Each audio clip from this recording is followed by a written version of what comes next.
I am all ears. The Ghost Fancast. Hello, welcome back to the I'm All Ears podcast with me, Alva. Today I'm joined with my lovely crew as per usual. Hello, everyone. Hello. Hi. I am very excited to announce that we have a brand new album to deep dive into, and it is, of course, the latest release, Skeletá. Woo! Now, there's been a lot going on. We've just come back from the UK dates of the tour. By the time this comes out, I may have gone to a couple of European ones again. We're going to talk about Skeletor and everything that went on soon, so bear with us. But we just figured we'll get the album done so we're all familiar with what's going on. Because at the end of the day, it's about the music. So let's talk about the music. And obviously, this album's already caused quite a lot of stir with opinions.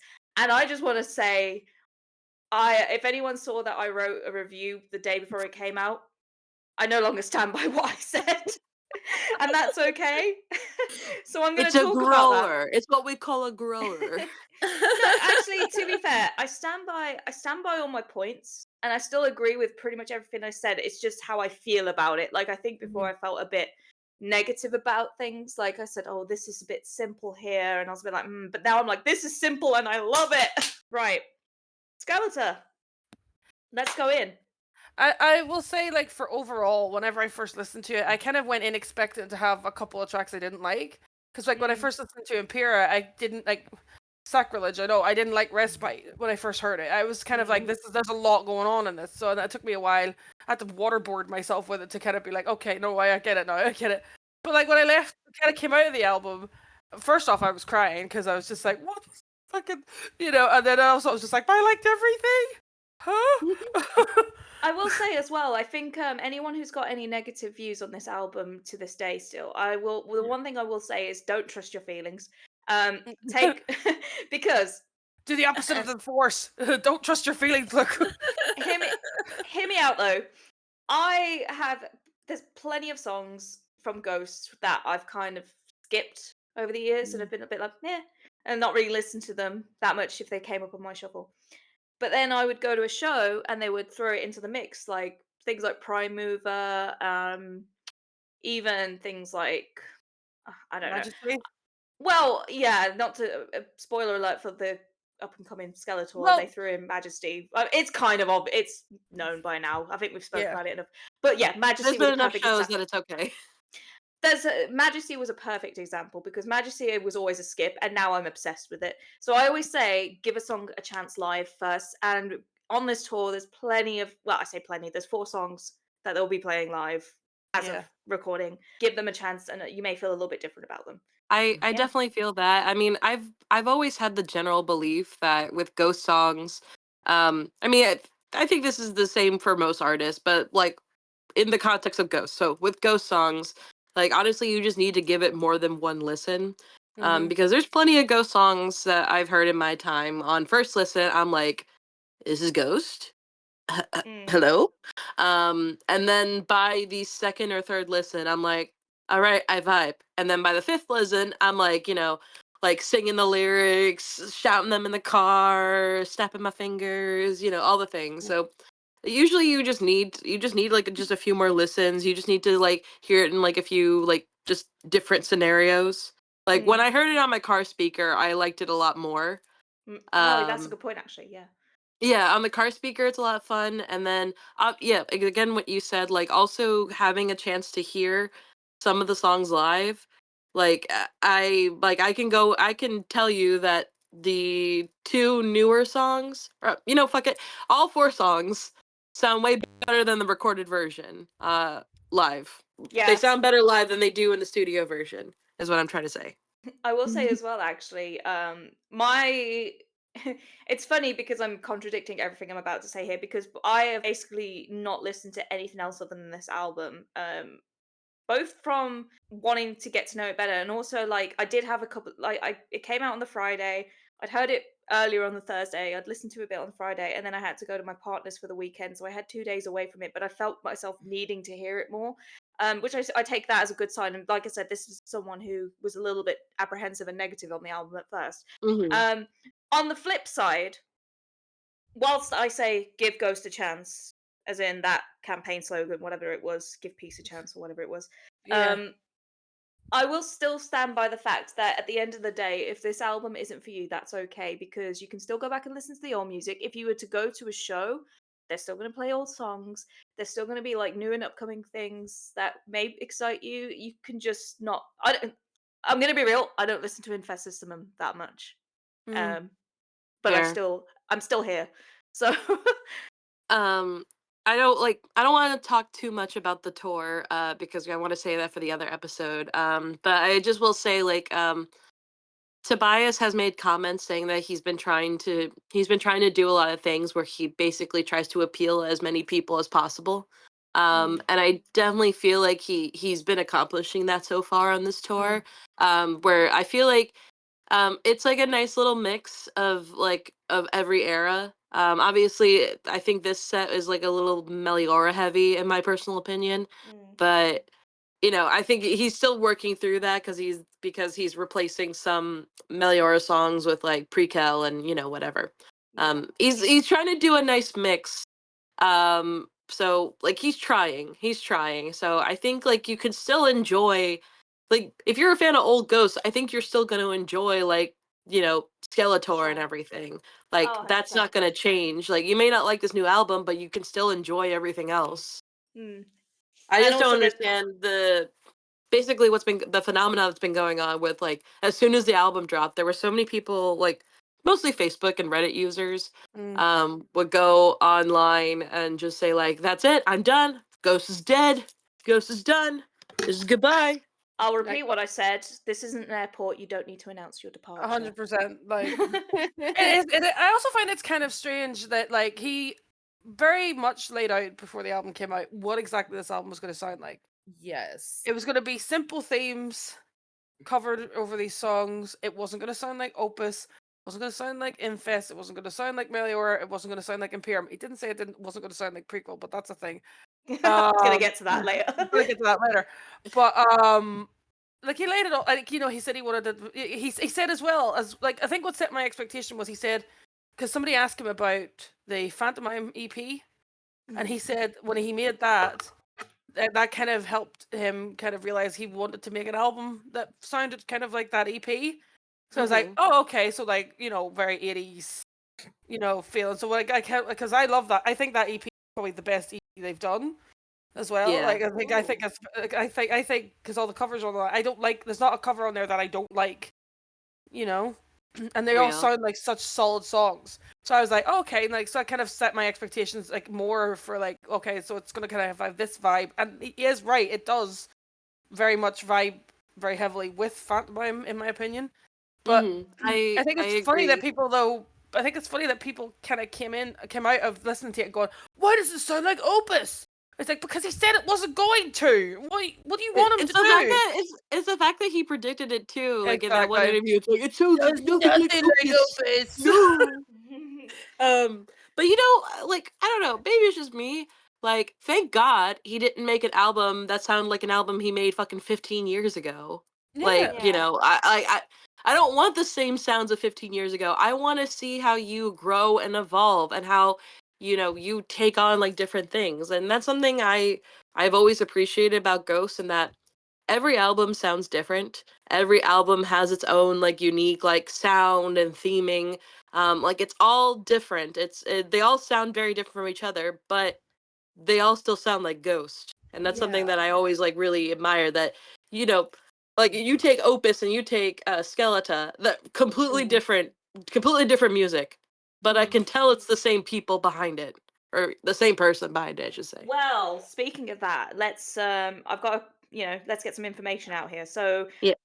as Opus Eponymous was, Mm. Skeleta was produced by a Mr. Gene Walker, who this has amused me so much with the Yep. press not doing their research, because if for those who don't know, and for every media outlet out there who may be listening, Gene Walker is Tobias.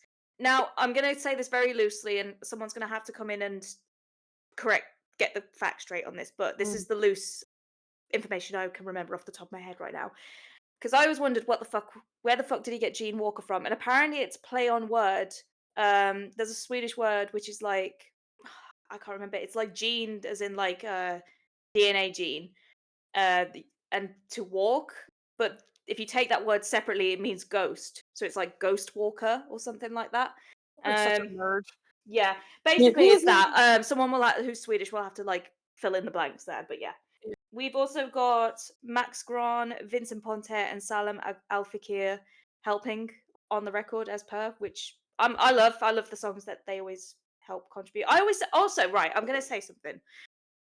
I'm gonna say this with just the vibes I get because obviously I'm not in the room. Mm. But a lot of people shit on the fact that he uses songwriters. I just want to put out there that Tobias could have wrote 99% of everything, but if say Max says, "I like this, but can you just tweak this?" That's all it takes, and he has to have a songwriting credit because that's just how the music business works. Yeah, but Yeah. he's also he also explained in an interview where basically like he'll write a song and he'll have maybe a part that was like a verse, Mm. and then somebody will come in and be like, that might actually work better if it was the chorus.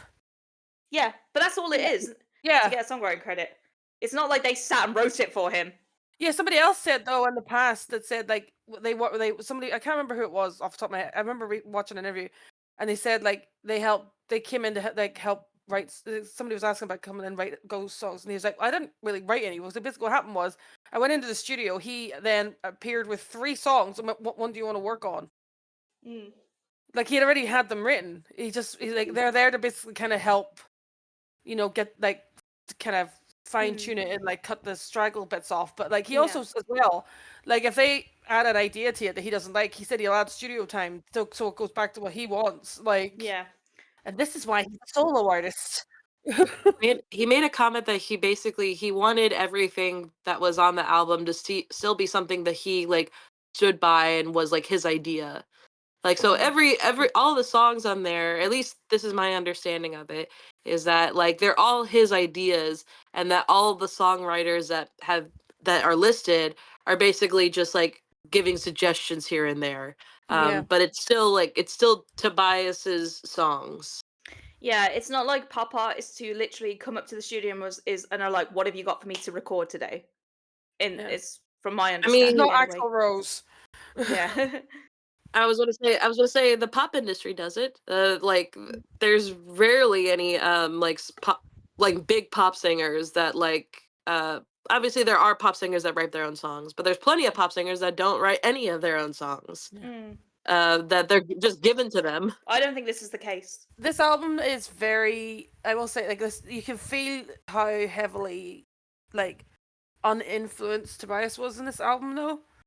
If that makes sense. I Like, have one song where I disagree on that, but I'll get to that. no. What I mean is, As a whole. like if you compare it to Impera, you can definitely feel like Klaus kind of I see what you mean, yeah. constantly reminding him this is a ghost record. Like it has to sound like a ghost record. Whereas this album, like a lot of people were saying, like I've seen a lot of people say, like this.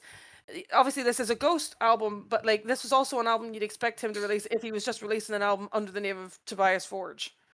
I was gonna Yeah. say, it is how it kind of worked out perfectly how Passiflora was exposed to the world right before this because it just feels like a ghostified Passiflora, if that makes Yep. sense. Like it sounds like songs that Tobias would have written if he continued the Passiflora train, but it's got that ghost flair to it. Didn't because I was just thinking about because he produced this album himself, and obviously where he said he's not very technical, so I'm assuming obviously he had some help with that. But didn't he say that this album had to be mixed twice, and that's why there was some deadlines missed and it came out later? Yeah. It was meant to come out like November or something last year, and then it came out now because Yeah, apparently it was like he originally tried to mix it over Zoom. right. You're like, what? We mi- Why we would you do that? we mixed an album once, twice actually. Twice actually. Well. So speaking of the release then, we got it released on the 25th of April, and what was quite nice and special was we've got the return of the 80s phenomenon. Actually, I'm sure it happened through to the mid 2000s, but No, not really. I'm saying 80s because I know that this man is having a midlife crisis and wants the Yeah. 80s back, clearly. We got midnight releases, which is cool. And we got these stamps, which still to this fucking day hasn't dried on my record. But that was really cool, like having that midnight release. You went me, didn't you? Did Yeah, anyone else go to one? I showed up kind of late to mine. Just I just showed up late. So I was at the end of the line, so I didn't get to actually like technically buy a vinyl or like get a vinyl and everything. What my shop allowed me to do was they allowed me to pre-order that day, and as long as I pre-ordered during the midnight sale, they would still honor the stamp. So like I got it like 2 days later or something. Yeah. And they still gave me the stamp. And I brought my partner with me, and he's not a Ghost fan. He knows enough to support me, but that's pretty much it. And he came with me to the midnight release, and he thought it was so cool. He was like, "Dad, this reminds me of the midnight releases at GameStop." And he's like, "This is really cool," and he likes the new album, and he's just like, "I like this. This is so cool. Everyone's so cool." It was really cool. I got a Burger King hat. I cherish it now. I got a free poster, got a patch, got some glasses. They stamped a piece of paper because they were like, "This ain't gonna dry. Have some piece of paper." Oh, that's nice. Yeah, I really enjoyed that, and I think, like I said, there's so many things as to why I think he's having a midlife crisis and misses the 80s that I could joke To be about. But fair, I also miss a simpler time. I also miss the 80s, and I wasn't even born, so. Yeah, I got bored at the end of it, and I miss it. I have a little quote here. So obviously, like we said, we were talking about how he wanted to create a more introspective album. He said he really didn't want to make it an Impera 2. However, I do think he made Brickell 2, but again, I'll get into that later. And he said, in Flood magazine, as opposed to how some subjects on previous records were a bit more focused on this asshole over here and he's doing this and this is this other asshole over here and he's doing that. This is more like I too am an asshole. I love that quote. It's like, we know you are. Look how much money you've made us spend. Oh fuck yeah! Like literally the onslaught of vinyls that appeared at my house. I was like, I don't buy half of these. I have so many, and I'm like, I feel like I feel just like I'm just like this is the greed that's mentioned in the Bible. What is this? Why have I got 6 of these? Pompous, manipulative Pisces man Forge strikes again. But it's just so funny. I will say my last comment about like the album overall. I think this album is for Tobias Forge enjoyers. Oh, 100%, yeah. 100%. Well, Yeah, this definitely. entire era is for Tobias Forge enjoyers. Yeah. Which sounds like Let's such an be odd honest. Let's statement be to honest. say. But it sounds like such an odd statement to say about this band. But there are some like it is kind of like there are people who like Ghost who don't really like him. And I'm Yeah, like, I don't understand that really. There- Who are there's not interested in him at all. And I'm like, there's genuinely a lot of people that have taken the whole like that still kind of like believe in the anonymity behind Ghost. Yeah. Like I don't know if it's as enforced as it used to be, but I remember a few years ago, it was in one of the Facebook groups. I won't name it because I'm not trying to get canceled. But I was in one of the Facebook groups, and this is well after like we all know very well that Tobias Forge is behind Ghost. Like this was like in Impera era. Like we are very deep in it. Like he's done plenty of face interviews. Like there's no denying it at that point. And I think I just made a comment just saying how proud I was of Tobias. Like I didn't say anything weird. I just said like how I was proud of how far he's come. Because at that point I think like it was just acknowledging that Impera was getting a lot of rewards. And I got temporarily banned from the group because I spoke about the identity of the director. Wow. And I was like, oh, that was okay. so dumb. I joined at the So- fandom where it like was still this was in 22, so people were still saying like P word and like L word for the ghouls. Mm. Obviously that's now long gone, and yeah. I also don't really care, but whatever. Anyway, Yeah, but no, but I yeah, just I just find it very strange that like there's I'm one of these people where if I don't like somebody in a band, I can't listen to them. Ah, Yeah, see, I'm a Motley Crue fan. I know you are. I don't know how you're a stronger soldier than me. I can't fucking do it. But Like, no, but it's just really it's just really weird how it's always the same. It's like always the same people. It's always like the older. No, no offense if you're an older fan, but it's like I've seen like it's always a lot of like older fans, who kind of were probably have been around since like Infest days at least, mm, and they just like completely like just like disassociate Tobias from the band, and anytime like the band like kind of like exposes more of Tobias, they just get weird about it, and it's just like I don't understand how you are like to this day still call yourself a Ghost fan and you don't really like Tobias. There's so many people who try to cancel Tobias in the Ghost fandom, and it's very weird. I was gonna say, listen, if Tobias wants to expose himself in front of me, I'm all here for it. mhm. Speak that truth. And I'm cutting that out. No, you don't you dare. Right. Shall we get on to the songs? So, shall we Yeah. start with my favorite Journey song, Peacefield? I don't know why people are mad when like we're just comparing it to Separate Ways, because it has the same vibe of Separate Ways, and that is not a bad thing. It is not a Listen, bad thing to have a vibe of a Journey song. there is so many songs, not just on this album, that Ghost does that Yeah. where it sound like other songs. The reason I don't, because I have this whole thing that I could go on about, but it'll be here for hours. But I'll give you the short version of it, which is so much of the pop music industry now is just rehashes and samples of older songs that it pisses Mhm. me off. Yeah. However, he's not doing that. B, when he does take inspiration where you're like, that sounds like this, he's open and honest about it, so I don't Yeah. mind. He's not trying to claim, like, yeah, this is completely original of my idea. It's like, no, I Mhm. was listening to this and I got this sort of vibe that I wanted to do. And I'm like, you know what?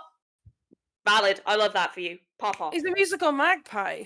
Mm. Mhm. Like that's what he is. Um, He's always said like he's like I wanted to make a song that sounded like a Def Leppard song, so I made a mm, song that sounded like a Def Leppard song.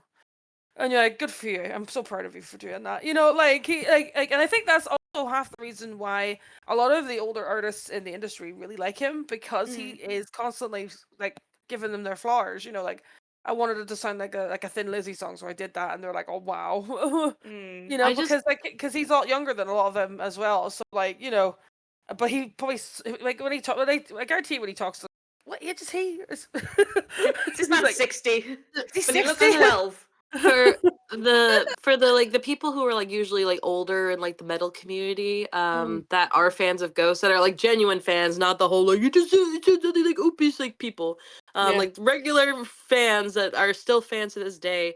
I think something that appeals to them about Ghost, at least this is my opinion, is that it just appeals to like that older sound, like he's bringing older sounds, retro sounds in like into today's vibe, Mhm. like like a lot of pop songs and metal songs are sounding the same, or like they're going in like these different directions like for like this newer modern eras, Yeah. and then Ghost is out here bringing out like an album that sounds like it's ripped directly from the 80s.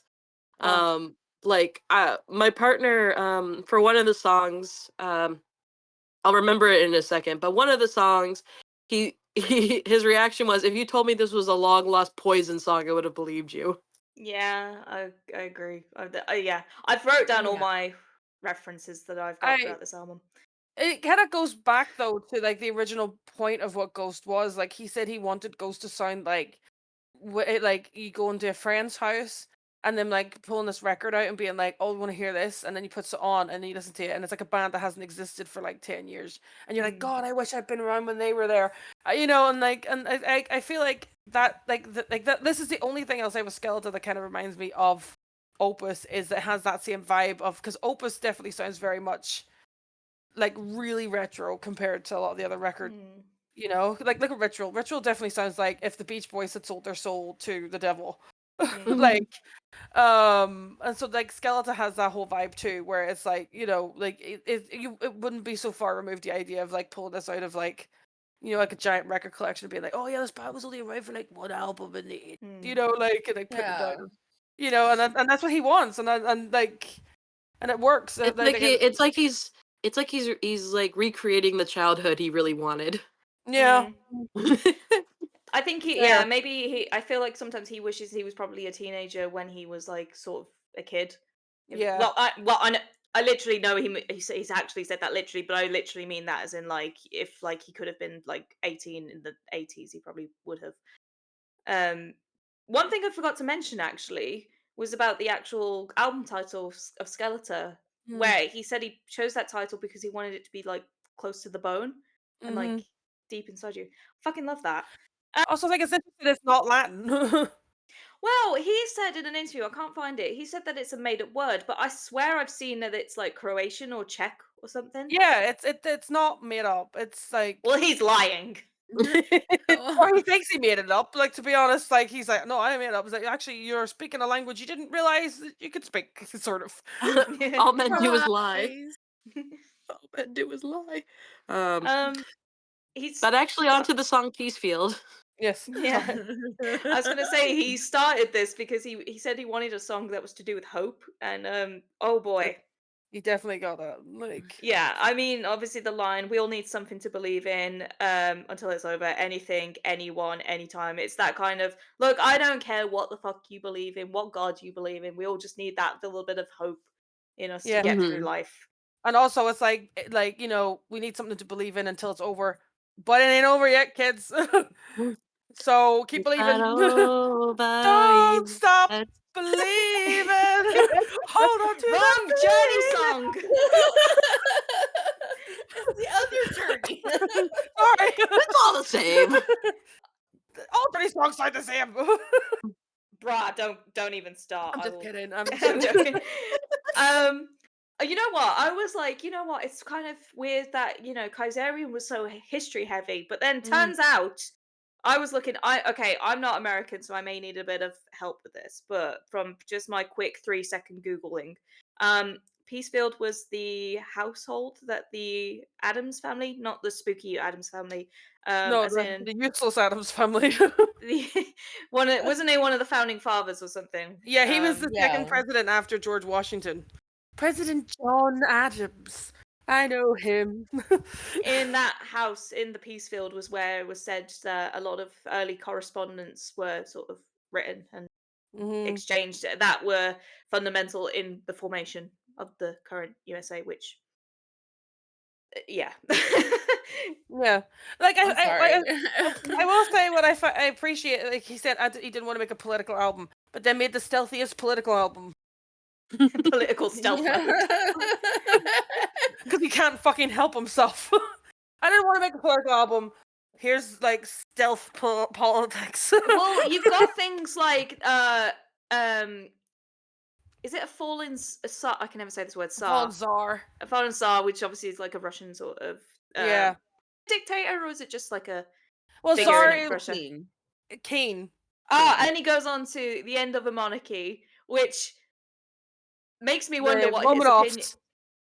Well, I don't know why I went to the British monarchy because I know a lot of people here are crying out for the end of the monarchy in the UK at least. I know he Yeah. spoke well of the Swedish monarchy, but I imagine they are less, pompous as say the UK one. But Yeah. it also applies to many countries across the world. Obviously, I'm guessing. Yeah. I mean, So yeah, okay, it's just as an example of the Swedish monarchy being less pompous, the king was doing an interview and a cat came in the garden and he made the press get a video of the cat. Look at that Oh, fucking look, cat. a cat! I Everybody, mean, look at the cat! He's so cute. I'm pretty sure they said the prince once went to like a ghost show, and then like obviously when Metallica got the Polar Prize awards, Yeah. the king was there. Like, They just I like love hand it. out awards to like musical artists and stuff. Like Yeah. like Metallica, you aren't Swedish. Here's an award. We like you. They basically got fucking MBE in Sweden. Yeah. Speaking of queens, though, can we just discuss the line "the widow queen" and how it Widow sounds like Widow queen. the queen. widow queen? I'm doing the little Widow finger point. queen. The widow queen. I shit you not. Next show I go to, if I'm like at the front, Sign. I'm doing the little like hand gesture thing. The widow queen. Just bring a sign. The widow queen. The widow queen. I know it's widow. I know. It's like I know what he's saying, but it's just like I can't literally can't unhear it. Every time I listen to Peacefield now, I'm like, the widow queen. The widow queen. Yeah, so small. The only other before I get onto my actual like deep thoughts and feelings on this song, the only other like stuff like solid note I've got on this is apparently the line "We are Legion" Mm. is used in The Exorcist, which It's also nerd! it's also from the Bible anyway. It's Yeah, like Oh, is it it? is also from the Bible. Yeah, yeah, there was a Mark Again. 5:9. girl who was possessed, and Jesus was talking to her, or trying to get the demons to come out, and they were like, "We are legion." Say it once and I'll say it again. I'm not a part of the Bible fandom, so thank you for informing me. Yeah, it says yeah, my name is Legion. We are men. Mhm. Yeah. What a nerd. The one last note I'll say about Peacefield is that I didn't think it was possible to have a better opener than Imperium and Kaiserian.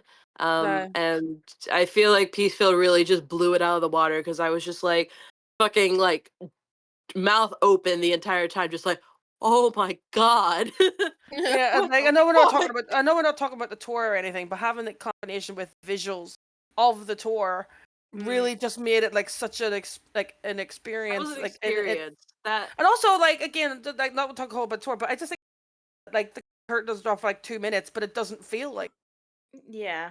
you know what I mean? Like the song doesn't feel like the beginning of the song just feels so like just the whole song just feels so solid. So Like you grand. don't real yeah, do you you don't know even realize how much time has kind of passed and stuff like that. Mm. Just you know that clip of Danny DeVito crying and it's just zooming in on yeah, him? that's That's yeah. how I feel. Yeah. The thing is, it's kind of weird because, like, me, at least three of us in the here, like, but like the majority of the fandom have not like the first time hearing this song for us was live.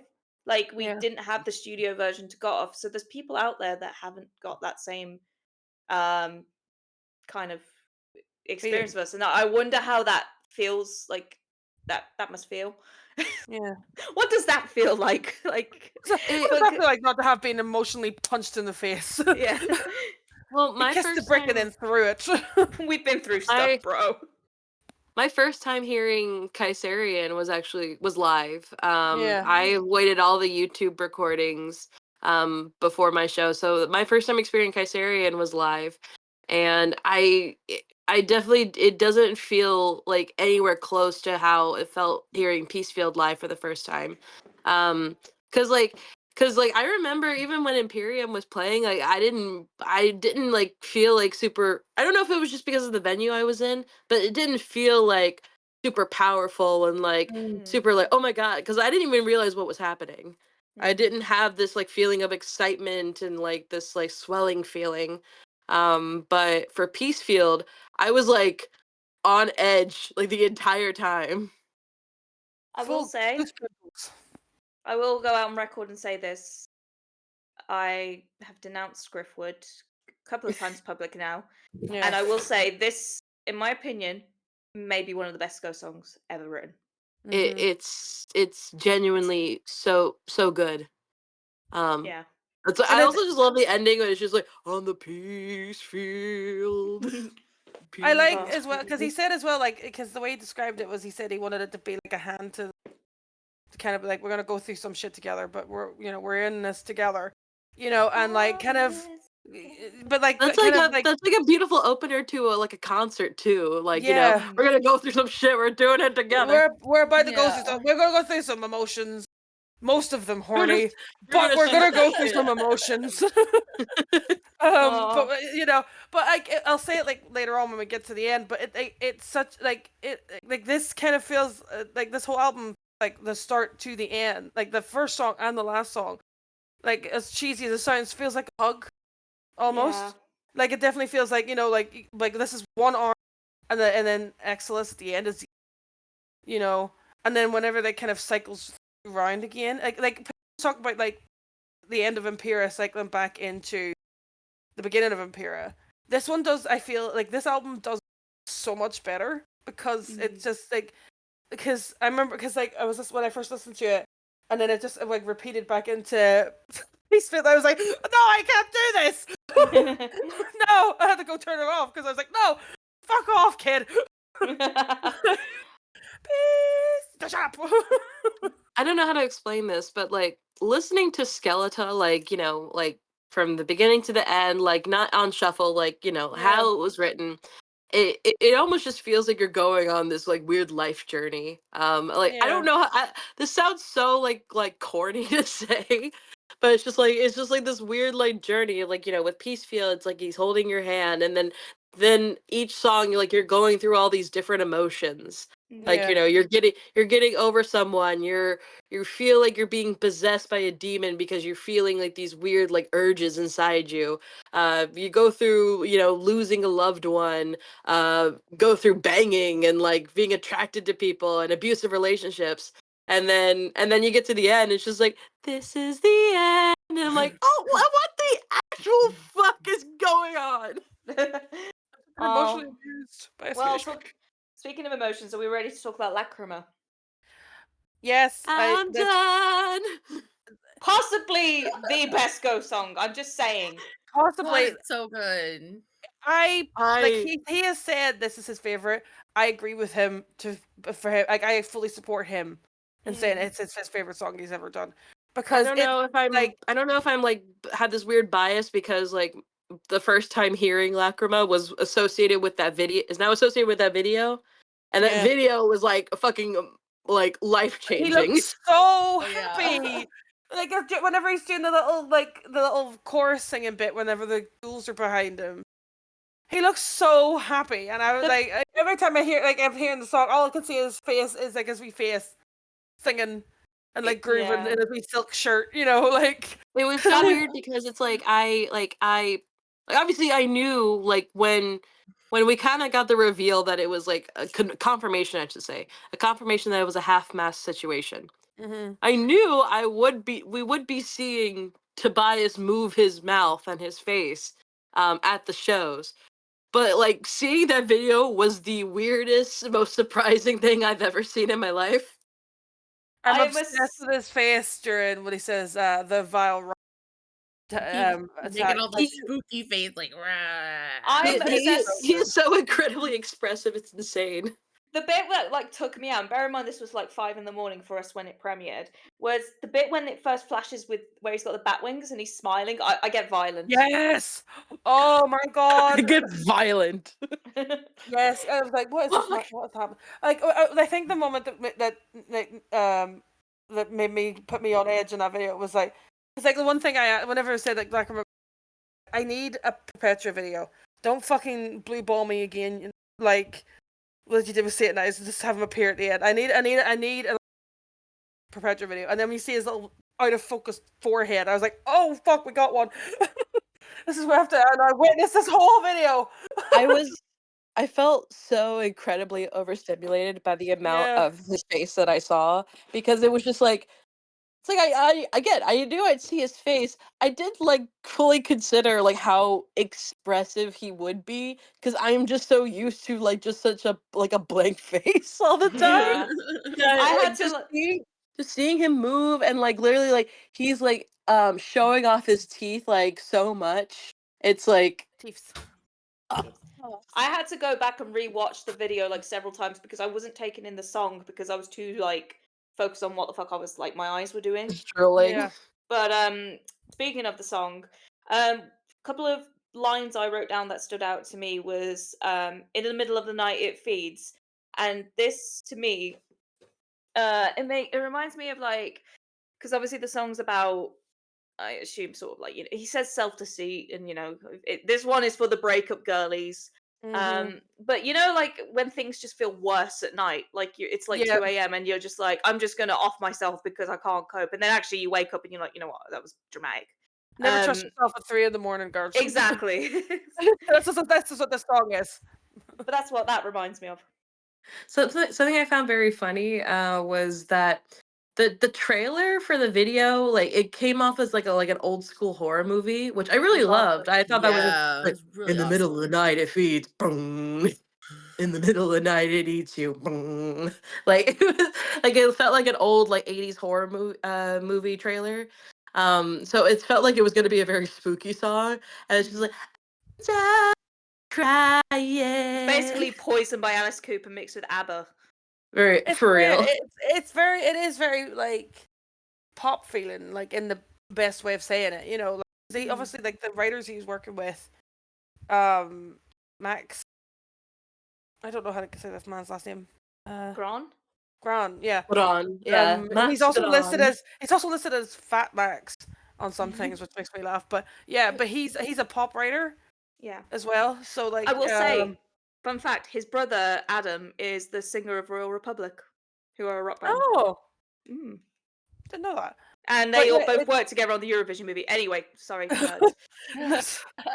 no, but the thing is, well, is like, one of the things in the like the pre-chorus and stuff, like it says, I love what he's like, I can never and I cannot hide Oh, the thing, you know, falsetto, yeah. like it's just like, oh, beautiful man. But you also expect him to kind of like keep going, like because like he like the way the end of that hide is, you expect him to keep going in that direction. But he doesn't. He kind of switches it and then starts like this little, like, absolute, you know, pop, beautiful chorus of it. Crying over someone like, you know, like, like it's just it's so up and like compared to where it was going, you know. And also it's like it starts so chuggy as well, you That's what I was know. gonna say. Yeah, Yeah. it's like one of the heaviest riffs I feel like we've got in a long time. But then the chorus is like one of the poppiest we've had Yeah. in like ever. Something I've really loved about this album so far is just that I feel like he's really experimenting with all the different kinds of sounds he can make in the different songs, as well as like with his vocals. Yeah. Like I feel like this is because I can see how in like previous albums he kind of sounds like very one note for each song. I don't know if anyone feels that way with older Yeah. albums. I have a theory for Um, that. I also have a theory. I think it's because but he knew his face would be free. That's what I yeah, was thinking. Yeah, Hey, like I think it's he like, had to. He wrote to accommodate the fact he knew he wasn't going to be able to pull it off, like yeah, pull off with a mask on previous albums. Now, Freebird. yeah, it's well like this album I feel like he's just experimented with his vocals like so much. Like each song sounds so different. And he sounds so different. Like even like shit. Even live, like he changes his voice. Like for one of the songs we're talking about later, he like deepens his voice while singing it, and it's like what the is going on? yeah, no, he's a free bird now.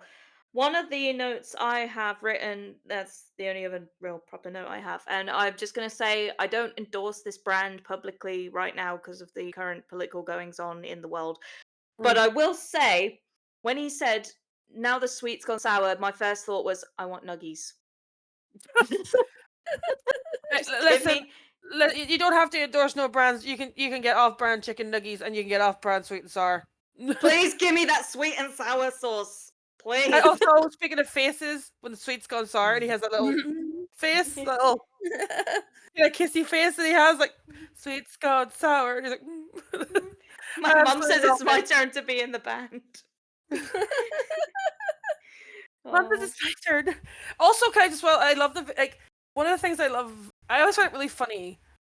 Every time like they're going to release new things, there's always people that always go, they're trying to move. He's trying to move away from.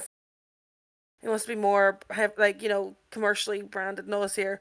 And then in the middle of this Lacrima video, you have two upside down, like cross outfits and veils, and he's standing there with his with his wings up, looking like super satanic. And then like again, like giving on top of life with the stage, so the stage and all set. I'm like, these people don't understand what the fuck they're talking about. It always just makes me laugh every time they say it, he releases something.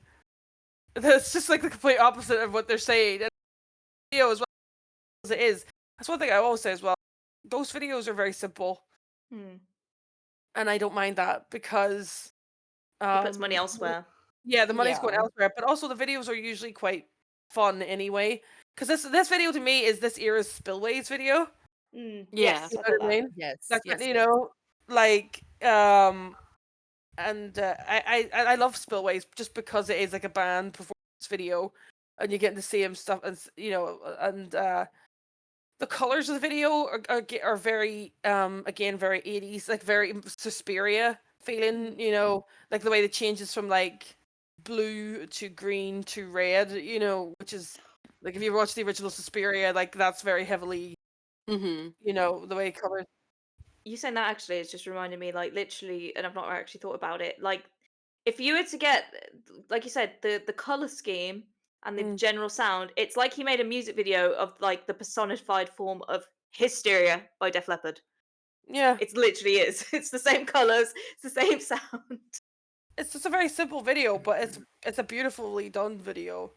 Because you also have that girl that's in like having a mental breakdown up in the tower in their little Yeah. creepy cardboard cutout house with Hmm. being attacked by a whatever, like a little paralysis demon Well, I thing. think it's a vampire. Well, it has wee horns. Yeah. Oh yeah, I forgot. It has little Mm. tiny little horns. Um, Her personal demons. yeah, I did think it was really funny. I don't know who it was on Twitter, and the person on Twitter was like, "Oh, that looks like a girl I went to school with." And then you watch Oh her yeah. slowly, like over like 10 minutes or so, go, "Hang on, that is the girl I went to school with." Oh, I think they go by Kit is their name. Shout out to Kit if that is your name. Yeah, Sorry. but it just made me laugh because it's just like watching them slowly progress. You know, like I don't think that was their last name though. I'll go check. Oh, hang on a minute. She's been. That is her. Wait a minute. I just love Oh, that. I wrote down a theory. I don't know if people agree on this, and I don't know if I necessarily agree on this. Is that it's got some loose ties to in the lyrical content to how we may feel about the lawsuit people. Yes, Yeah, I I I like definitely can that agree see with theory. that. that. Yeah, because Interesting. like because it's like like what is it? It's like everywhere I go, everybody knows everywhere I go, I can't run and I Mhm. can't hide from that. Mhm. Yeah. It'll eventually come up again. But he's like, I'm done crying over it because fuck you. I You just tell did him. really well with my movies. Are you telling me Simon Soderbergh made my man cry? Because, bro, it is on site, fam. Meet me in the car Probably. park. Probably, even if Simon Soderbergh made him slightly annoyed, it's on site. Oh, on site. He slightly irritated him a little bit. It's like, don't worry, Queen, I'll get him. Come here, you baldy bastard. Speaking of the opposite of bold, let's talk about Satanized. I don't think we'll This is dive it nice. too much into the video, No. because I think have we touched on this already, or We've it's yeah, been we've out already loads. talked about Satanized a little Right. bit. But anyway, the reason I was thinking about bold was because man is the opposite of bold with this fucking bowl cut. But the actual song, you know what? I am a little bit gutted about actually now that we've got the release of this. Mm. They do it live, spoiler alert, but it comes at the beginning rather than the end. I miss the synth, the little Yeah. Mm. blue. Nowhere to be seen on Phoenix. the album. Nowhere on the album, and I'm really sad about But it. they But it's do, live. yeah. Yeah, they do play it live. Like, yeah, the synth at the end of the Satanized video is how they start Satanized. That's how they introduce it Yeah. live.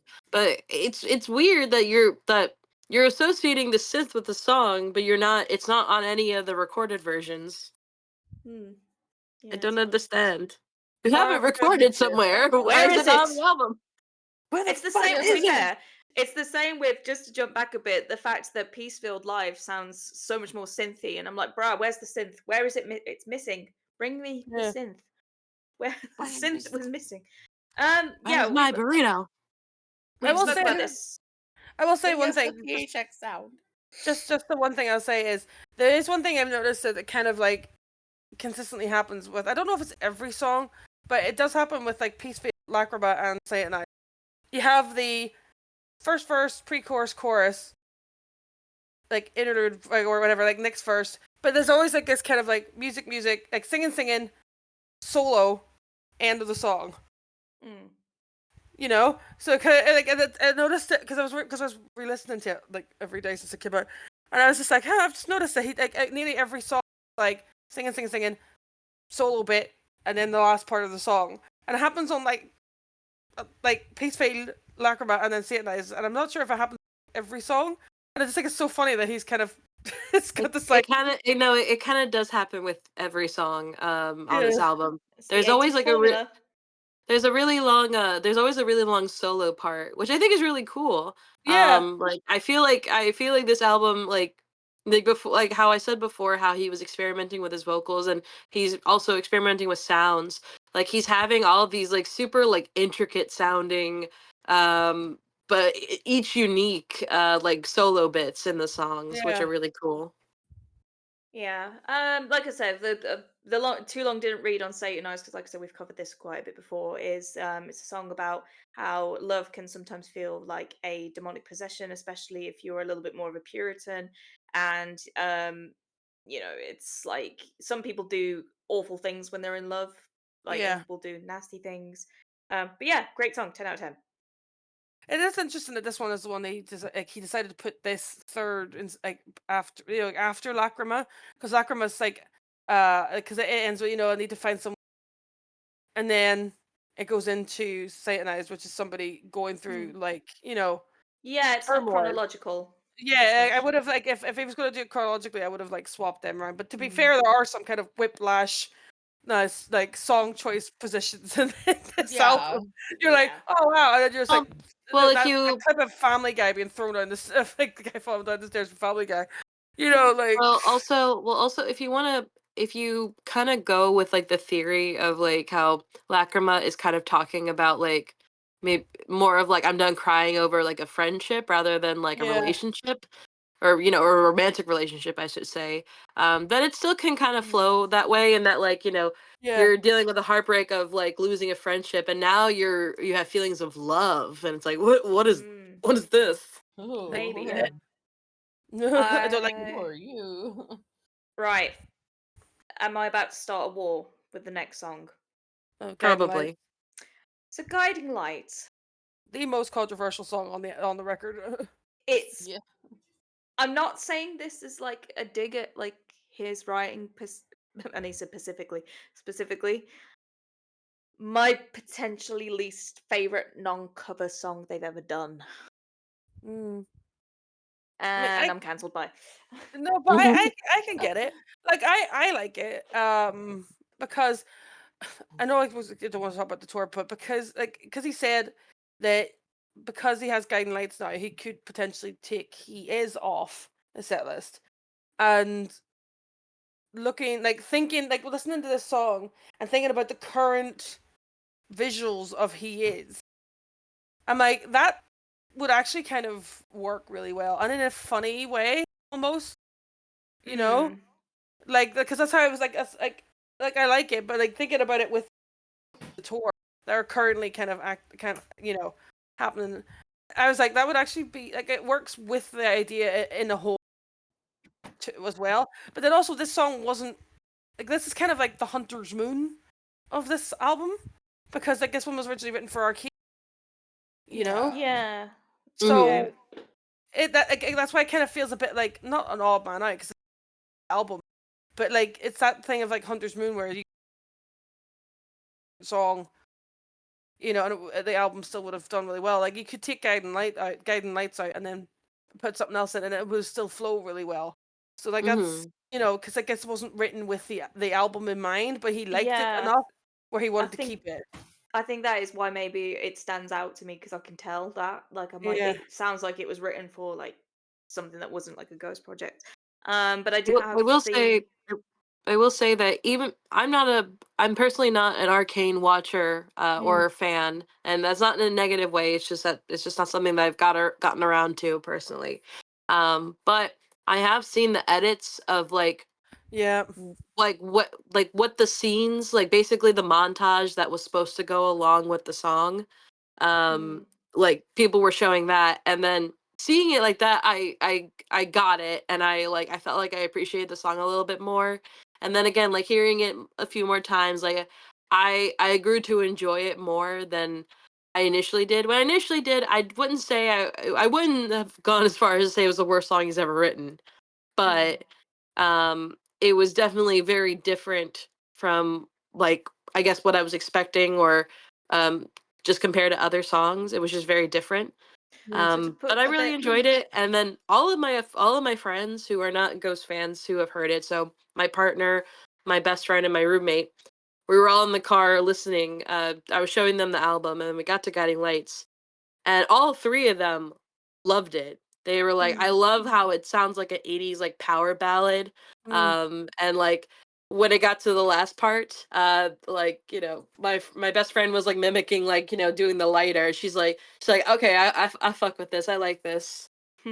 Well, to give it a bit of context as well, for those who don't know, this is from Metal Hammer, and Tobe says it's about the non-ability to be able to speak to someone you know is going in the wrong direction. You don't dare to say it. If you say this, then we will not even be friends anymore. Which I relate to a lot. I've been in that situation a lot, I guess. It's such an interesting topic to write a song on, I think, because it is such a kind of complex feeling. Like you're watching somebody you care do stuff that you don't want them to do, but you know if you try to bring and like it could ruin the friendship, and you don't want that at all, Mm. you know. And again, it's like I like when he writes kind of nuanced, complex feelings. Like again, don't get me wrong, love when he's just straight. There's like we're just straight fucking in this song, you know. I was like, yeah, I love that. I love that too.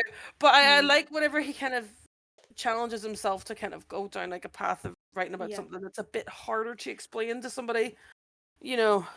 I want to when I say this, because I know Katie's brought this up before, and I'm Mm. not saying this as a way, like as a throwing Katie under the bus, because she's said it in a very level-headed way. Unlike what I've Just seen kidding. on TikTok, it's about the line, the fact that there's a lot of mention of God. Yeah. And I know Katie says that she's found that uncomfortable, which I'll let you pop off in a sec. But it's the fact that people on TikTok have gone, ghosts are turning religious, they're turning into Christians, and I'm like, no, that's not the case. But First off, like turning religious. Like, yeah, but yeah, Kate, if you want to explain that side of things, because yeah, Yeah, I mean, as just personally, and just like maybe other people who have like dealt with like religious trauma yeah. and that kind of thing. Um, just kind of the word God is kind of like, I don't know. this is That my gives, safe space. yeah, kind of gives, the automatic pause. But the fact that he says my God, Yeah. or our God, like it could be anything. It could be, any person or any thing that is being worshipped or upheld as like, Mm, you know, a guiding figure, I guess, or like, mm, Yeah. You could also like even play it from like the ghost point of view of like there stood my God before me. It's the devil. yeah, You know, like like, I mean, yeah, like, the automatic reaction is like to go, yeah. hiss like, no air. Yeah. But like, if you're actually listening or actually paying attention to what the lyrics are, it is definitely open for interpretation. mm, Um, which is, I mean, that's very true to bias fashion, to leave things open for interpretation, or things having two or three or four different meanings. I mean, if you have listened to or watched any of his interviews, that he's not Christian. He's not No. standing up and going, "Oh yeah, God, capital G, like, yeah, let's worship that guy." He's not, but because that's not him. mm, Uh, but I can understand why people pause, and mm, Yeah. even with, like, when I started, that was made it be one of my least favorite songs on the album, but like, not because it's not well written, not because it's not well performed. I just, had that pause about it. But on repeated listening, like, it's good. It's a good song. mm. It's a grower, not a shower. Yeah. Um, I think well, I have a soft spot for any song that you could play to a Christian out of I'm context. confused. And Yeah. I do appreciate Definitely. any song that you could do that. Like he is one that's definitely you could do. And also now this one especially, it's so kind of vague. Yeah. You know, you could like let a Christian hear about like, do you like this band? Like here's the thing: if Tobias ever was going to make a Christian rock band, he'd make the most rockin' Christian rock band existed because the man doesn't know how to do things subtly. Okay, like so like if he ever decided to like suddenly come out and be like, I've joined, you would then find you'd probably enjoy that too. You know, I mean, at least sonically. sonically, message-wise, probably not, but Shall we move on to the black metal song that isn't a black metal song, De it'll be Profundis out of fucking Borealis? start. Oh god, I love the song so much. I played it like 4 times in the car yesterday. This is the one that's grown on me the most, I think. Isn't it to do Yeah. with something that, like a jail letter that Oscar Wilde wrote? Yeah, he wrote a letter when he was in jail, basically talking about how he felt like he was the void, basically, because he got arrested. Because you see, in England before Oscar, men were affectionate with each other. Like they'd walk around with like arm in arm and like holding hands and everything. And then when Oscar Wilde, who quite like such a huge public figure, was put on trial for being gay, that kind of was like start of the turn of men affectionate with each other. And like so his letter is very sad. Like the song has nothing to do like at all. He just I think he like the title because it was because he saw like the dark or something, which sounds like a black Okay. metal. But yeah, Yeah. like the letter, I would recommend reading. But Hmm. I don't think the song has anything really with the letter. Right, because I didn't get enough time to do enough research on that, so I was just like No, seeing if anyone else was. But I did put down this lyrics. When tomorrow comes, you will know that the morning thaws the ice, and it's very much the whole like today's shit, but tomorrow's a new day, Yeah. and you may feel low now. You may have a high tomorrow. So Reiterating, don't trust yourself at 3 a.m. basically, yeah, this is the song that also reminds me the most of like this. We're getting into Prequel territory where it sounds a bit like Miasma / Helvetica Monster to me. Yeah. I also as well this song as well. If you actually like did it in a black metal fashion, would actually work. If that makes sense. Like you could just take the lyrics and just tweak the musical. Technically, right? Like this black metal. Yeah, So the first time I heard the song, I was like, "Oh, he was touring with them on a Mars and they rubbed off on him." Hmm. Well, okay, let's get on to Centef because boy. Oh Right. boy. I knew about the context of this song before obviously it came out, and we were like, oh god, it's about the loss of a loved one. And if you know anything about the Device Forge lore, you know exactly what we're thinking about right now. So we're like, oh fuck, we're gonna be sad. And we still are, but like as soon as I played the song and it was like dun, dun, dun, dun, dun, dun, dun, dun, dun, whatever you want, it's like it's fucking status quo / queen / everybody wants to rule the world, but I miss my dead relative. It's I just find it really I don't know, it was like weirdly like just refreshing how he is writing songs that are dealing with pretty like interesting and heavy topics, but he's like going about it in such a way where you don't feel like I don't feel sad with this, and No. it was like kind of like nice. I think Like it's what because it's like a happy feeling to remember. Yeah, the whole wherever I go, you're always there riding next to me. Yeah. Yeah, it's like how he described it in an interview. It's like he compared it to kind of like how they handled death in Coco, the movie Yeah. Coco. Yeah. And I made like a quick little like thing with the song where I put the song to like the last scene of the movie. And I feel like it really like he hit the nail on the head with that one, and that like it really does kind of encapsulate that feeling of like, yeah, if you know people who have passed, they're still like with you, their spirit and their memory is still alive if you keep them alive. You constantly talk about them, you share their stories, all these different things. They will always be with you. Their Yeah. spirit never dies. And it's like, oh, it's like, but it's such a weird heavy like emotion, and he like did about it in like such a like a happy like freeing song. I Yeah. think if I heard the part of the song was in the heat of the moment living with me. If I heard that live, I think I would have on the floor Yeah. crying. Though I think that would because like it's one of those. It's like, again that's not, it's just like it's just one of those things where it's like it's such a happy. It's like it's like I hate talking about Harry Potter. It's like You're gonna be sad, but you're gonna be happy. Yeah. Like it's like that type of thing. It's like you're sad, but you're happy.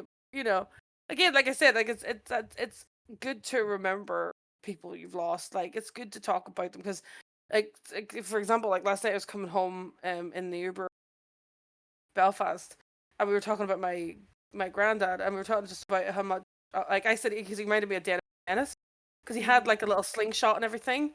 Like he used to carry a slingshot around, he'd kill with it, and he was like he would steal stuff out of like pawn shop, but you'd never see him do it. Like you'd be standing looking at him going like, alright, he's not stolen. I've been watching him the whole produce 2 1-pound pair of glasses, and you're like, where did you get them from? And it's like we're all laughing and stuff. It's like it's like, obviously it hurts to remember people you lost, but it's also one of the best feelings to remember these people because they're amazing. It's kind of like a bittersweet moment of where, because obviously remember how everyone was making those like TikTok edits to Yeah. about Life Eternal and like using his brother's death as like clout almost and stuff, and it's kind Yeah. of in a way nice to have a song that is definitely about that, because at least people are getting the facts right. Yeah. I also like, again, I'm going back to this, how the song that is very clearly about this is, it's not a sad song. Like it's like a bittersweet song, and that, like, what if you listen and understand the lyrics, it's like, again, it's heavy topics, but it still sounds like, happy. It still I mean, sounds like, there's that bit where he does the little yeah. I yeah. love that. It's so good. Oh my god. It makes me so happy. I do want to know what the fuck he's on about, where he's like at the top of the mountain, right there when it meets and connects to the bright sky. Like, why is he talking about the mountains and the seas? I am not clever enough for this. Reach it with me. Well, I think it's like from the highest highs he feels. That makes sense, and then the ocean bit is maybe the lows. Yeah. Right. like when I'm feel like I'm right on the top of the mountain, or when I'm drowning at the bottom of the ocean, you're Oh, always okay, there, yes. Makes sense. Now I'm Um, sad. yeah. It's like, at the heart of the city right there where the it glows and explodes into color, devour with me. Like, because he always talked about, he said, like, sometimes he goes to show, like, he'll go to the city and be like, God, I wish, Sebastian could come out and meet me. Like, there's like amount of cities he's probably went to, and God, Sebastian would love to come here. He says as well, like, he says he buys records, keep his record collection Yeah. going, and, and like, if anybody has ever been remembered, Sebastian is the most person ever. Like, that man is on the other side being like, I have no bother I have no fear of being forgotten while this boy is kicking it. Like, and I think it is beautiful just how much he talks about his brother and stuff. Like, I know, like that whenever that the interview he did on, when he did that and he was like upset about it, mad about it. I was like, he talks about his brother when nobody asked him. Yeah. Like, he will bring his brother up when no one asks him. He will, like, he takes any opportunity to mention his brother because his brother was such a huge influence on him. And I do like that they said, like, you can fully associate with him, and it's such a happy song. It feels like such a gallop. Like, it feels like you're running. Like,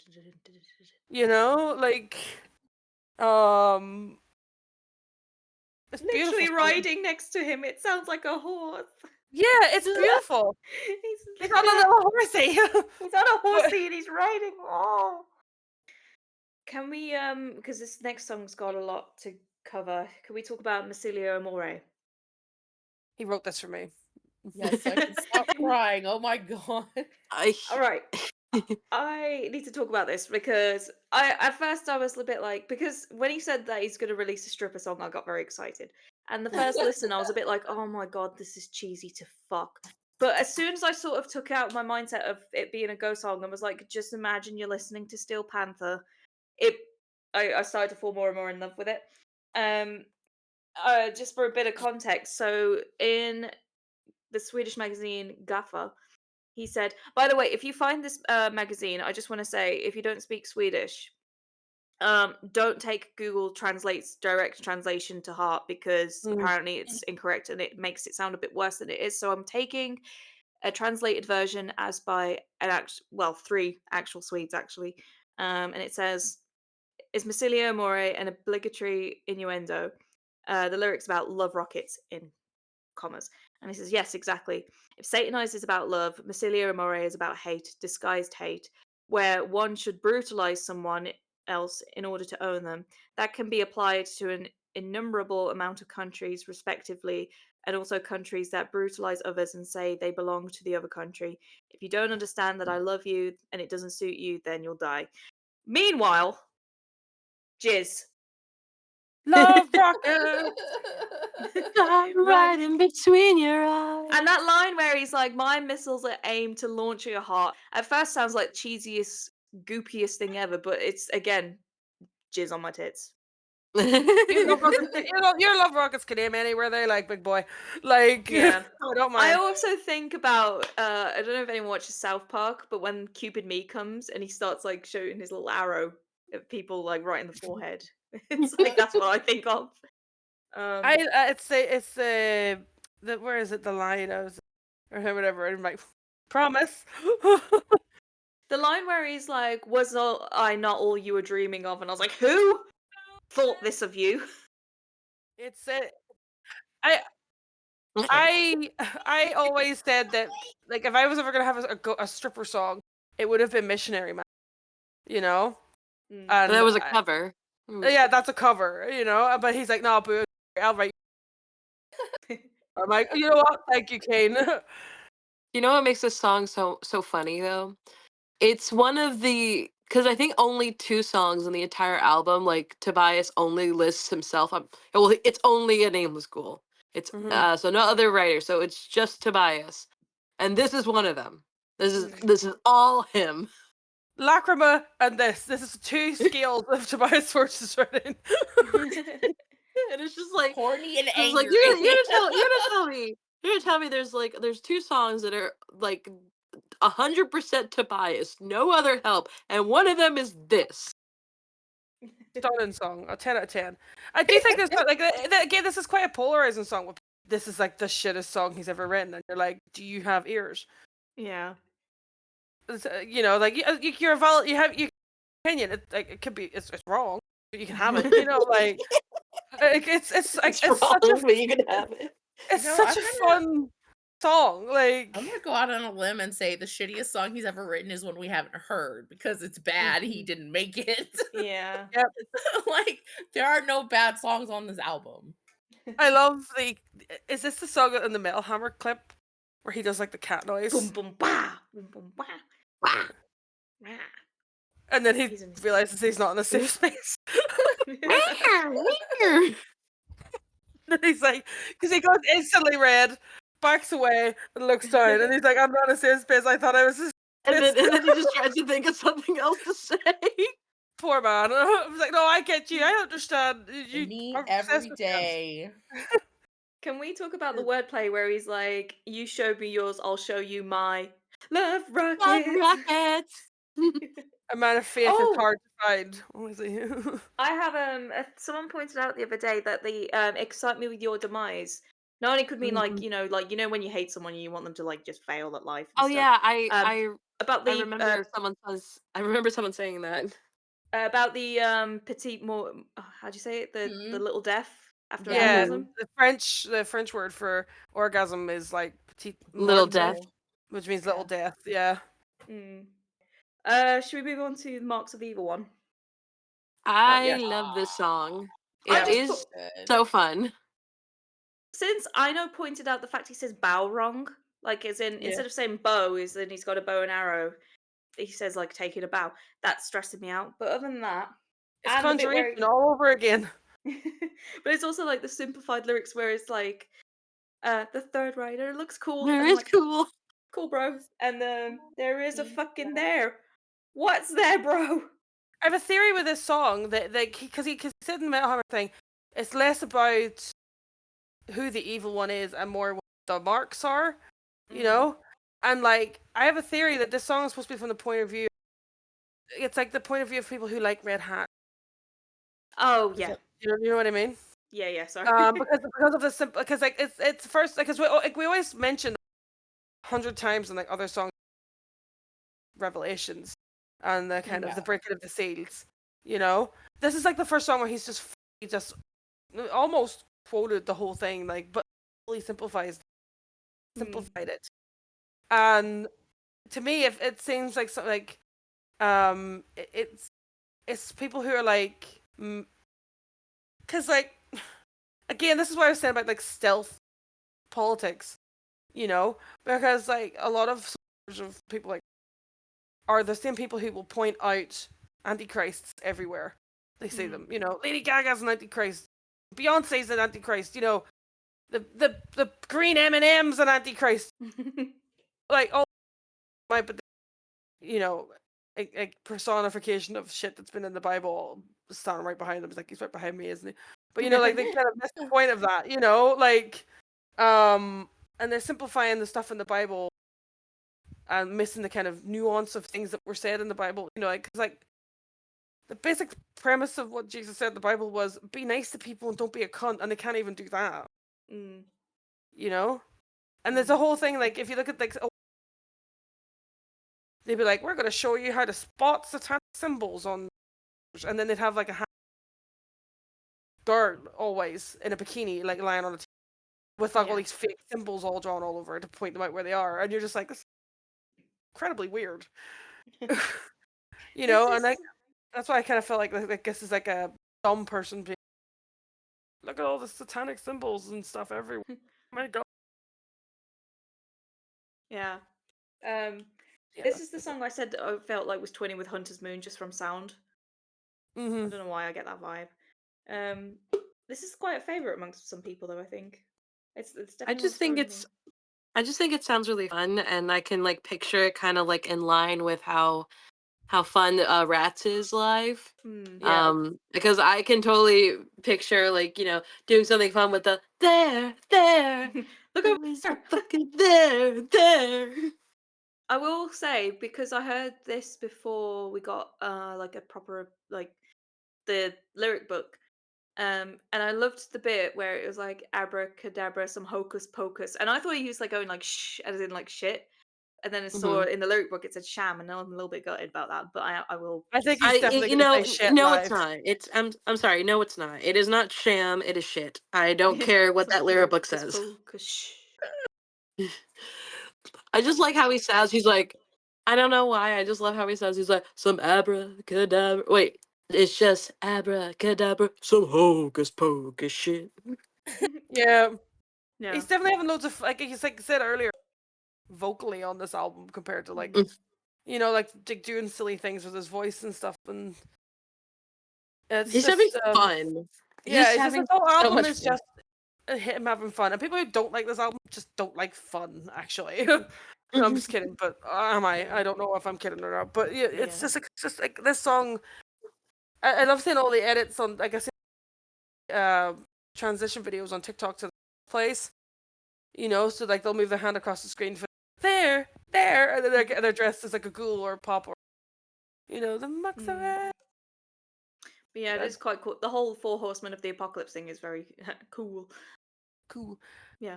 It's just like Right. the third rider looks cool on his steed. So cool, bro. So any hints on the next song if I do this? I have a fever, and the only prescription is more cowbell. Let's It's a talk about gift. Umbro, because fucking hell. I will say though, when you said like this song's about banging and this is, and then Metal Hammer was saying this is like the horniest song ever, I was expecting. I think I got hyped up a little bit too much, and it's still good, but I was a bit like, oh, it's not as, I don't know, Not as horny as it could be. yeah, but It's still good. pretty horny. I But think also, there's a nice little build up to it, but the chorus doesn't feel very.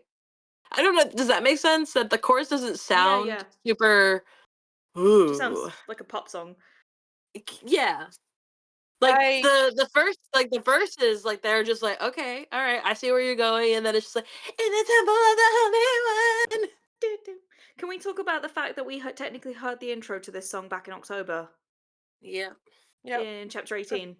I like that Copia's introduction was O Memoria, which is like a very sad, kind of almost song, and Richards was fucking in a church.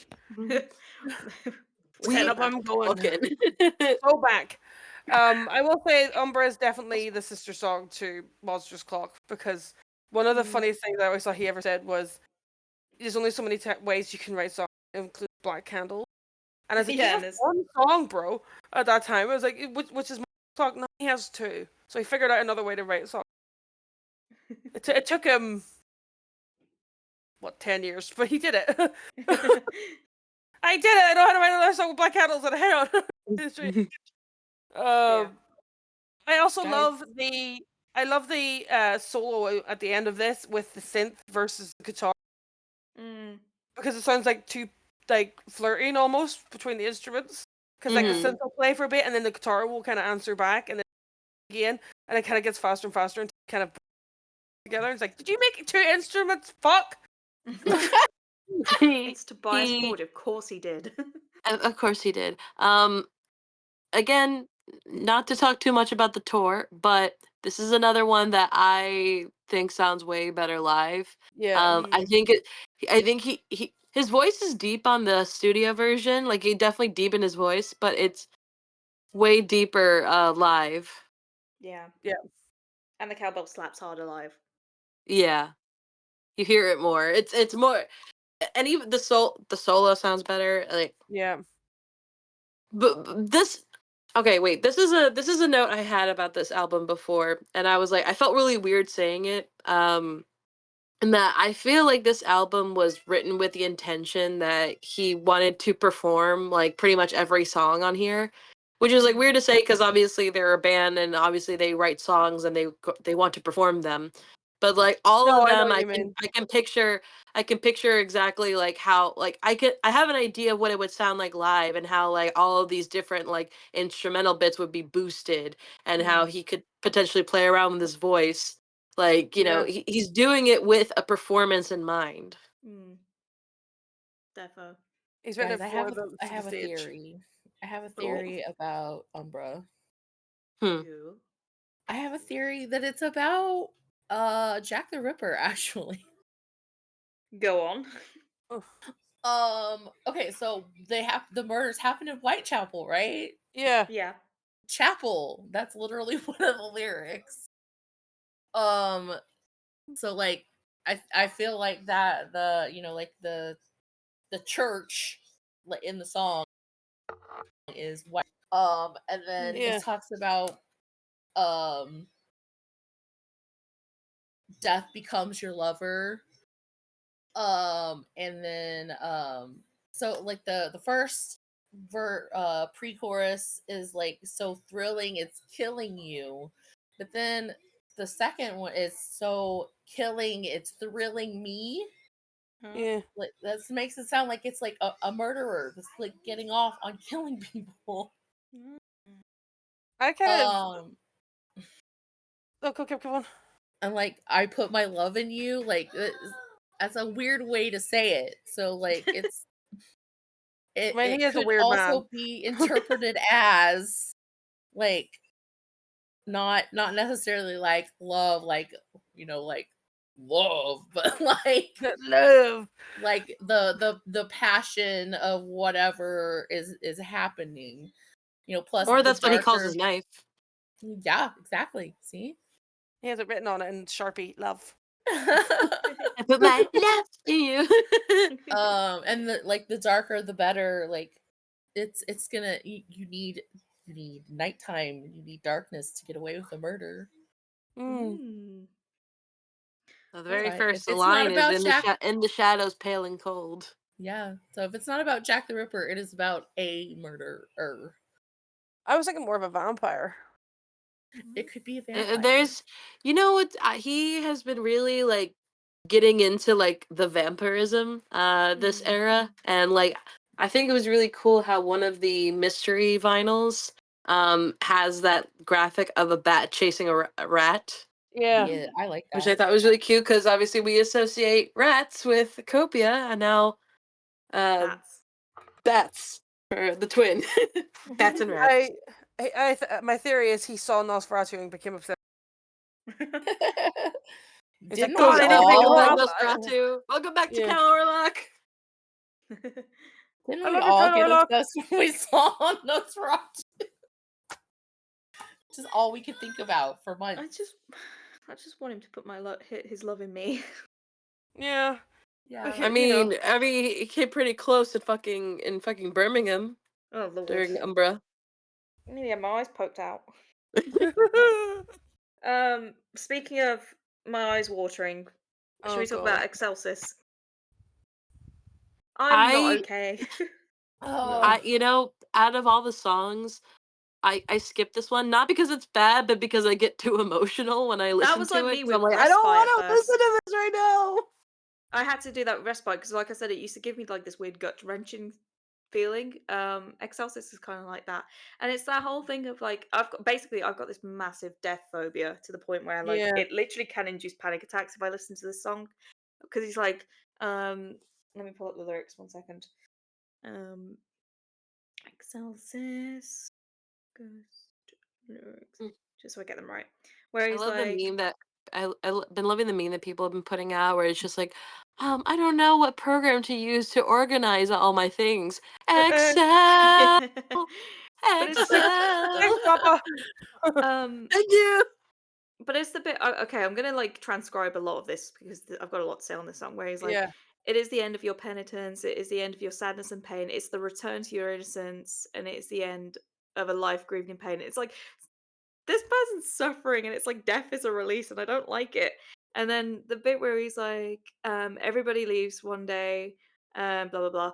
Everybody goes away. You will too. I will too." I don't want to think about that part. no. Like I don't want to think about you Stop it. dying. I don't stop it because. And then the bit where he's talking about the rainbow's end, it always reminds me of the vets when like they say like Yeah, they've gone over Rainbow the rainbow Bridge. bridge, and I think about my cats, and I'm Yep. gonna cry even talking about this. Yeah. I hate this person. If he ever performs this, I'm like, I'm leaving early. I can't. Yeah. I can't do Can't this. handle this. Just fighting your way But- out. Let me out! And Let then me the out, I bit, can't do this. the bit right Um, at the end where he's like, "I am afraid of eternity too," where it's like I he puts his know. own personal thing in, and I'm like, can't do But like it. that's what I was saying. Like this is why I was saying like it's such a like this is the other kind of comfort the hog. Mm. Kind of like it's like saying it's scary. Death is scary. Death is sad, and because it's the one thing no one. You know what I mean? Like when people die, like other people, obviously people have like death, but they're also widely different. Some people are like, yeah, I just kind of went black. I don't know, and other people say, and I was here. I saw myself. Mm. Like so like death's like kind of like literally the last adventure any of us. But he's like, fine, because it could be beautiful. It could be a beautiful place. It could be because like he said himself, like he's not like he doesn't know what's gonna happen, but he wants to think that there's something, and so like his view of that is, but the song isn't. I don't think it's like, but you're not dead yet. Like there's that whole point in the where he said, "There's still time for deliverance. There's still time to make peace with your friend and to I know return that bit got me to where it was like where I there's should a call her. chance." Yeah, there's still time to love once again. Like that's what he said. Like, Go listening to live your the life, song. god damn it. Yeah, that's what I said. Like you're alive and you're listening to the song. Like, you're not done yet. Like this isn't the end yet. But when you are done, it could be beautiful. And like he's like, I'm scared of it too. Like don't like if you're scared, I am too. But it's going to be beautiful. Like whatever happens. Like either you go into nothing and you feel nothing, and that's the end, or you go into something that's beautiful and like you get at the end like kind of like a whole thing. Kind of like the end of the rainbow over the rainbow. And that's why, like, because when this song ends and goes right back, it's just so beautifully kind of like just flows into it. Like I said, like type feeling, like hit you in the face to give a peace feel. And you're sitting crying, being like, "What are you dying too? Jesus, shut up!" I need to kill Give me a myself minute. before Tobias Forge dies. I'm just saying. I can't. I will not be able to handle Yeah, his that'll him be leaving a me. lot. No. No, I don't care how parasocial we sound right now. It's the Yeah. fact. Listen, How do his I know kids who I feel am. listen to this? That's what I I know said. who Like, I am. imagine I know my knowing him limits. and listening to So this. But like, imagine knowing him and listening to this. I'd have been like, I don't Oh. know. On that cheery Uh, note, does anyone have anything to say in total? I think this is probably my second favorite Ghost album now. I think the I longer think I listen to it, and if I hear more, I think this might be my favorite. There's so many things I love and appreciate about this album. I feel like it has a lot of sounds that I've always been a fan of. yeah, And it just like I don't understand people who say it doesn't sound like Ghost anymore, because like it still does to me. And it was like what I That's was saying earlier, that each album has its own sound. Each album is kind of unique in its own way. But they all still sound like Ghosts. They're still oh in the yeah, Ghost verse or whatever. They're still 100%. ghostified. One thing I my didn't Um say on Excelsis is it is literally Life Eternal too. yeah, yeah. It is a Ghost album, and then just that, also like this album, and also like just like the new aesthetics of everything, the new Papa associated with it. It's just like this is like my favorite version of Ghost so far. I feel like this yeah. is peak Ghost, and anyone who doesn't see that or doesn't appreciate that, I'm very sorry. I mean, this isn't even my favorite album, and this is still my favorite era so far. Hmm. This era is so fun. It's so like again, like I said at the beginning, this is now the era. People that enjoy Tobias Forge, this is him record.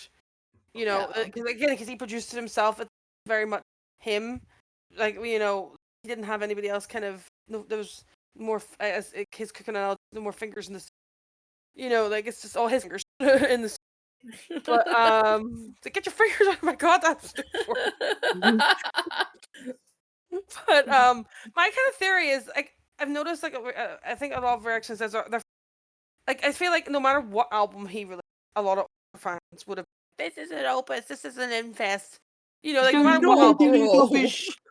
and you're like no matter what album, but with newer fans, like again, I'm not like an ancient fan either. Like I came in when Call Me Little Sunshine came out, like that's whenever I found them. But with like people who came in with Mariana Cross and stuff, this is their first release with them too. And so have in their head what they think Ghost is supposed to sound like. So when he released this, they're like, I had in my head what I thought this was going to sound like. So therefore, it's shit because I had expectations that he didn't reach because he's not a mind reader. Yeah.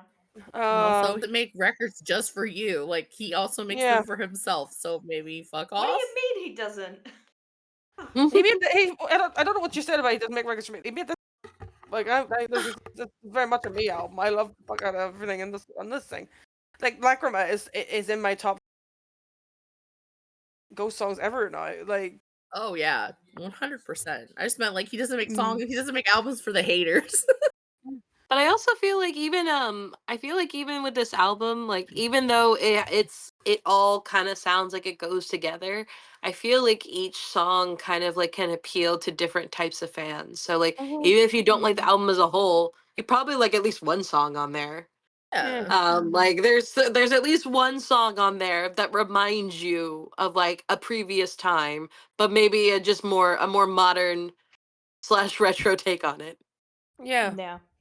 Modern for as modern as Tobias Forge. Once it hits the 90s, that boy's not interested anymore. He's like, right back I go. He's Like, almost like look at their it almost timeline. reminds me how like Robert Eggers, the director, how Yep. he refuses to do like a modern movie because he's like he gags at the idea of seeing a cell phone in a movie Yep. of his. Yeah. So it's like Tobias. He'll refuse to do like modern things. It's all gonna be retro. His cutoff is 1989. Once it And hits even on that, then, that we're note, pushing it. on that note, I need to go to the piss field. Go piss, girl. And I'm ending there.